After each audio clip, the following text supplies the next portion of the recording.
Welcome back. In this video lecture, we are going to look at overlapping double layer interaction. Okay. We are going to consider if two charged surface interact with each other. Okay. How they will interact, right? So let's say we have looked at the electrical double layer models. Say right from Helmholtz model, Gui-Chapman and Gui-Chapman-Stern model. Okay. Now let's say if we have two charged surfaces, right? So when they interact with each other, there can be electrostatic repulsion, right, due to overlapping of double layer, right, between the charged surfaces. We are going to look at these interaction in this video. Let's begin. Yeah, so in this schematic, we have shown the overlapping double layer, okay, and I have mentioned interparticle repulsion, but it can be interparticle. Also, it can be repulsion between two objects, any given objects, okay, right.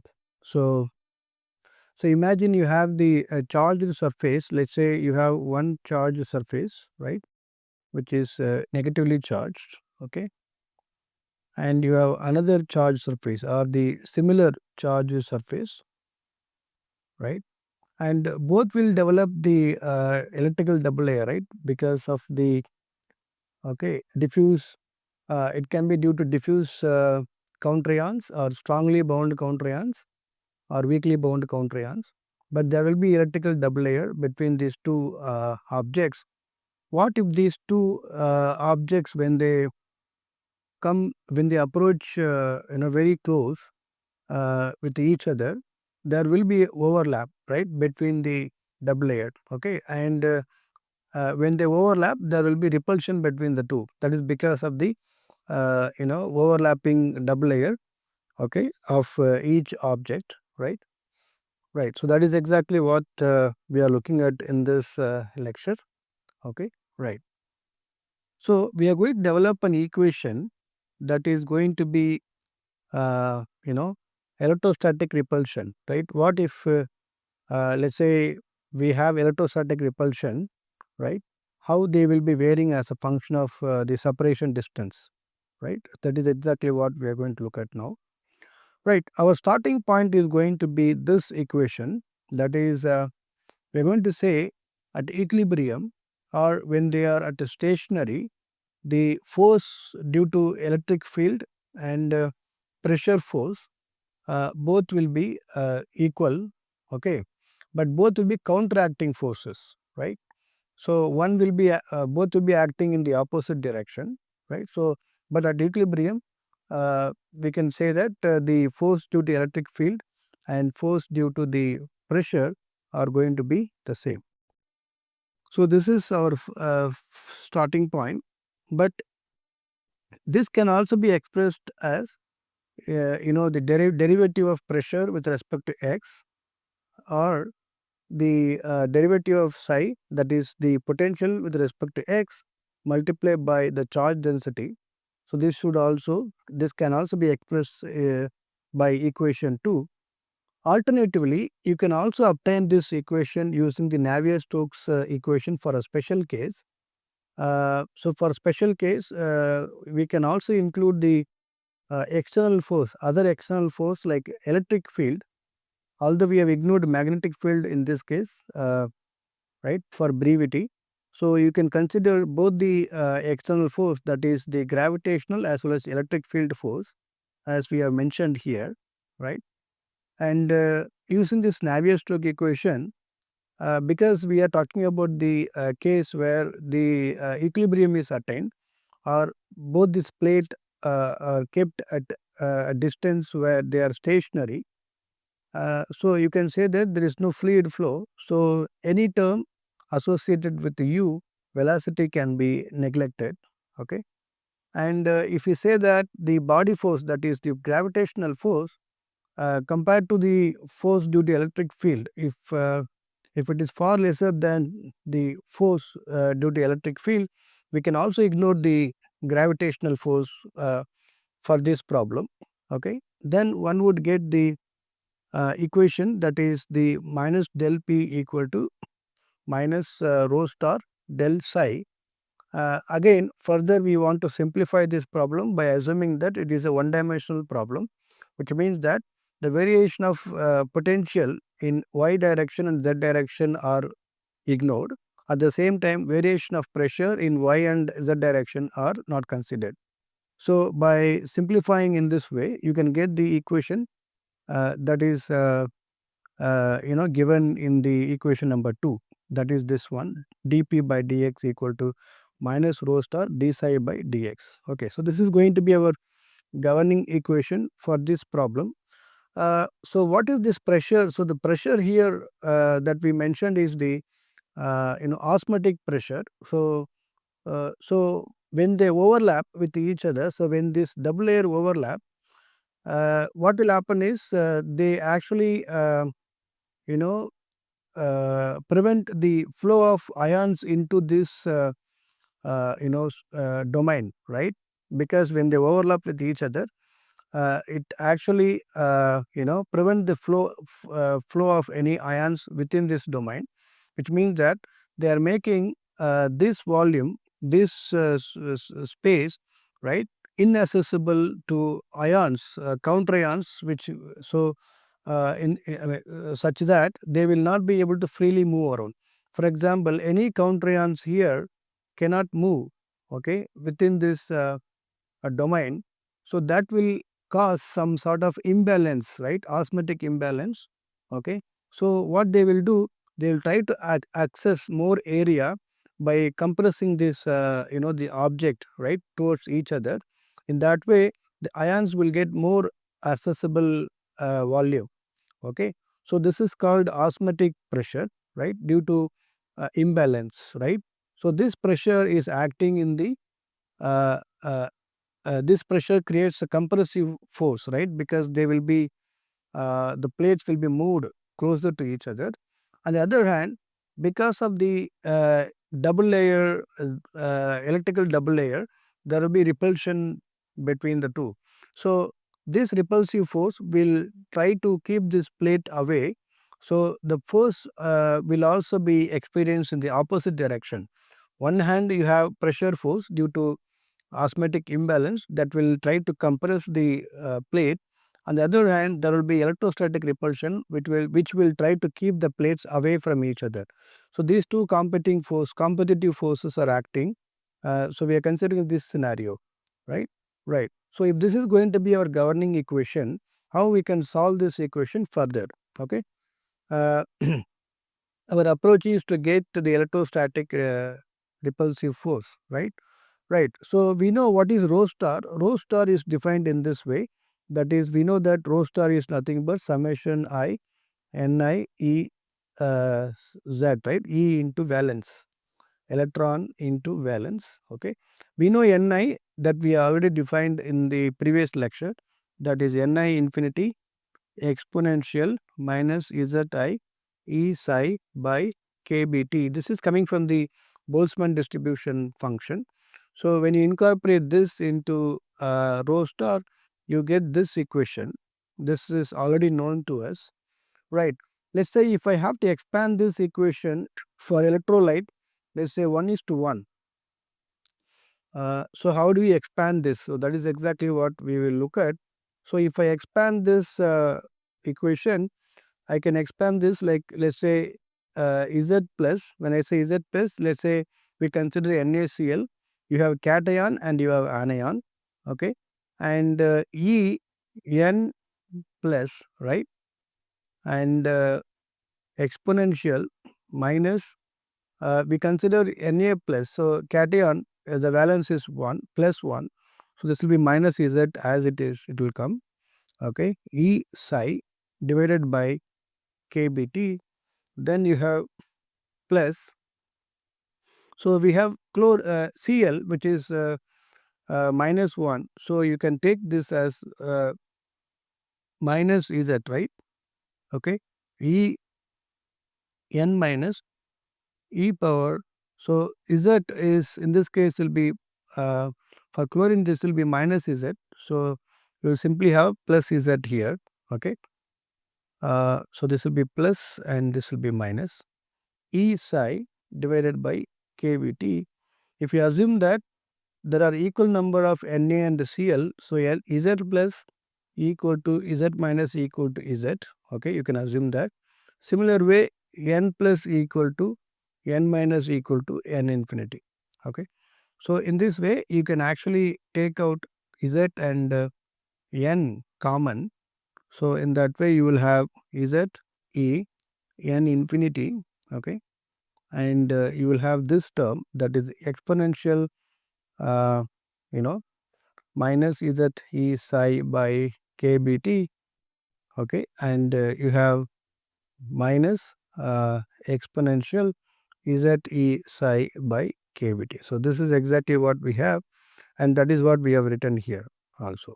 Okay, so you can expand this equation for uh, for a case where we deal with 1:1 electrolyte, right? If you assume that we deal with 1:1 electrolyte, you can actually expand this equation from here to 3. So right, so that's how we obtain this equation number 3. Okay, so now further you can substitute this equation into this rho star, right? This minus rho star. Okay, when you substitute this equation and uh, take the, because minus is already there, you will have finally this equation, that is dp. Okay, so you will have to integrate this, right? Yeah, so this you will have to integrate. Okay, so this you can integrate from infinity, so pressure infinity to pressure at the midpoint. So this one will be 0 to psi m, that is at the midpoint. Okay, so this is how you can integrate this, right? So we have just substituted the rho star into this equation, and we simply applied our integrants, right? So this is how our integral limits are going to be. Now when we integrate this equation, equation 6 will be now easily transformed into equation number 7. So when you integrate this sine hyperbolic, you get cos hyperbolic, and when you apply the limits, this will be -1, right? Because cos hyperbolic 0 will be 1, right? So that's why you have taken this. So that is -1. Okay, when you apply the limit, you will get this term. Okay. Similarly, when you apply the limit, you get delta p. That is easily understandable, right? So when you because after integration you will not have the ZE kBt term. That's why we have to remove this term here, right? Yeah.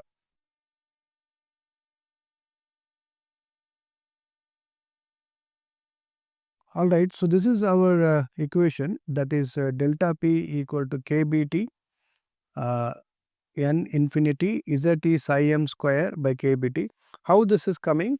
Because we are applying this cos hyperbolic, we can use this Maclaurin series expansion, that is cos hy equal to 1 plus y square by 2 factorial.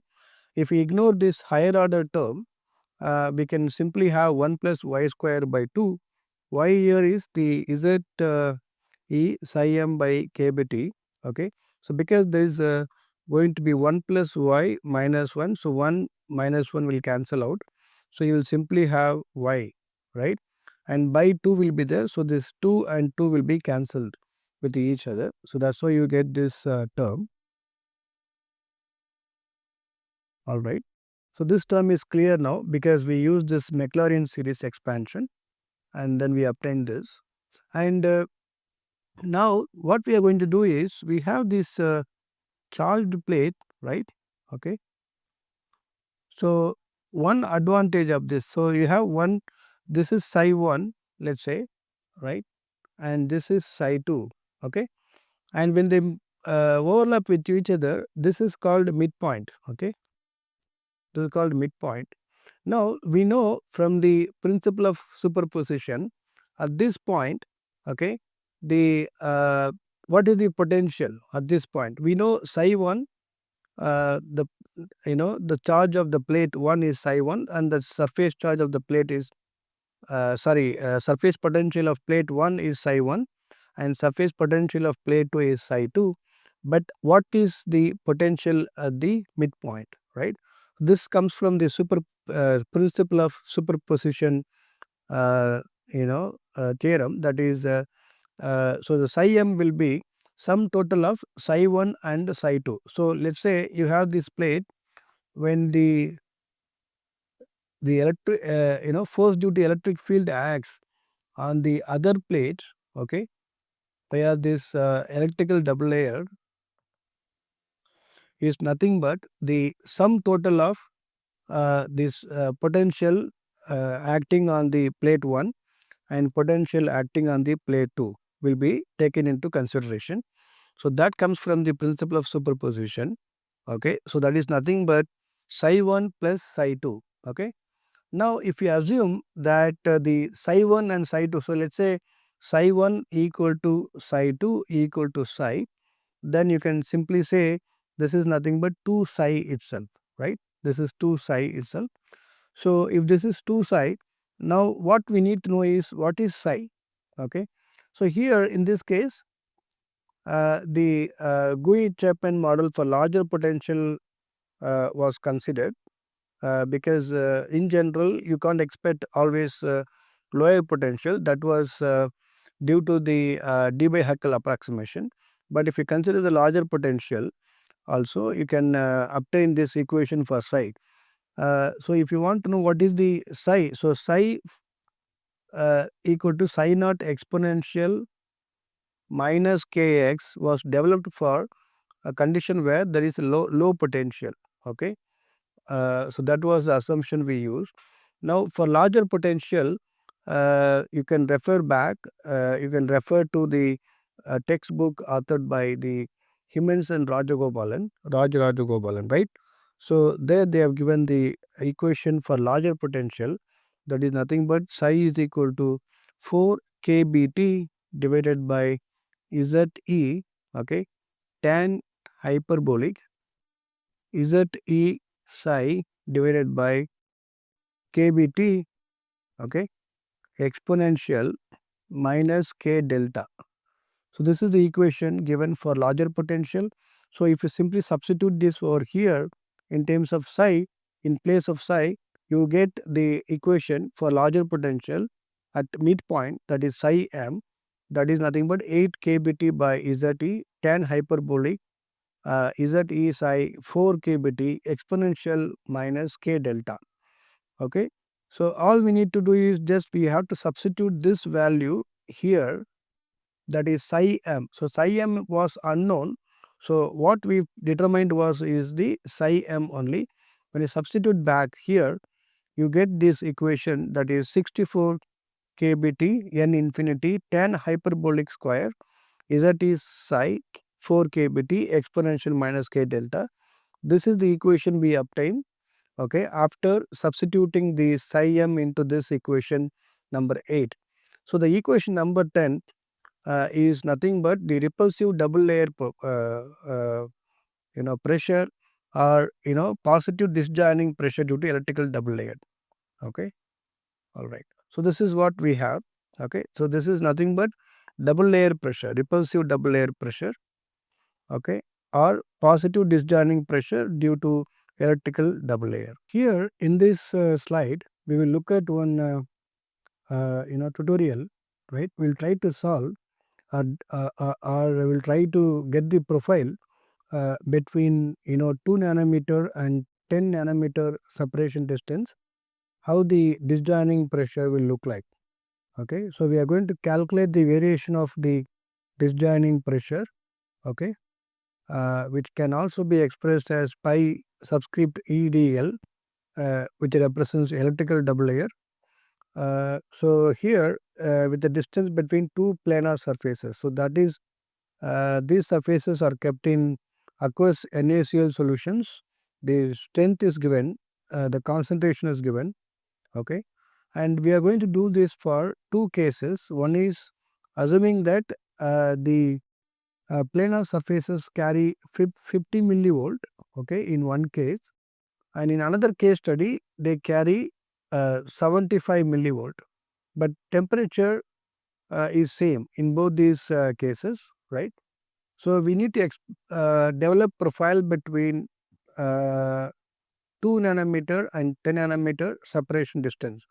So, basically you have to obtain the profile. Let us say your x axis will be separation distance, that will be going up to 2, 3, 4 up to 10 nanometer, okay, and we have to also develop the pi EDL, okay. Okay, this one we have developed for two cases. One is 50 millivolt, the other one is 75 millivolt, okay. So, what is the pi EDL, okay, in these cases? That is exactly what we are going to develop. So, what is important is we need to develop the plot, okay, and construct the plot, okay, between x and the pi EDL for both this scenario, right. That is exactly what we are going to look at, okay, based on this equation, okay. Let us look at the equation that we have. So, we have the equation, right. So, this is function of delta, that is separation distance, okay. This we already know, this is separation distance. K is the inverse of K inverse, we already calculated, that is also given here, and the hyperbolic function. So, if you know what is Z, that is 1, valence is 1, electron constant is also known, psi is potential here, that is 50 millivolt in first case, okay, and then we need to calculate. So, N infinity is the bulk concentration. So, you need to multiply the molarity with respect to Avogadro number, so that you will get number of ion per meter cube, okay. Since the problem is given in moles per meter cube, we do not need to multiply with 1000, right, and KBT is given, KB value is known, temperature value is known. So, all we need to do is just plot between 50 millivolt. In first case we have to plot 50 millivolt, that is 0.05.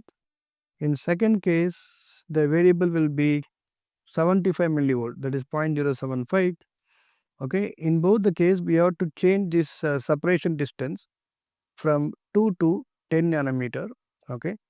So, this is how the plot look like, okay. The orange line represents the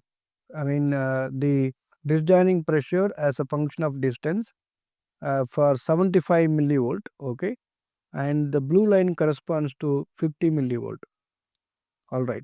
So, you can do this exercise by yourself using MATLAB or Excel, so that you can understand the concepts behind this disjoining pressure, right, and how to calculate the disjoining pressure between two planar surface when the electrical double layer overlap, okay, at a different separation distance, okay. We will stop here, we will continue from the next lecture. Thank you.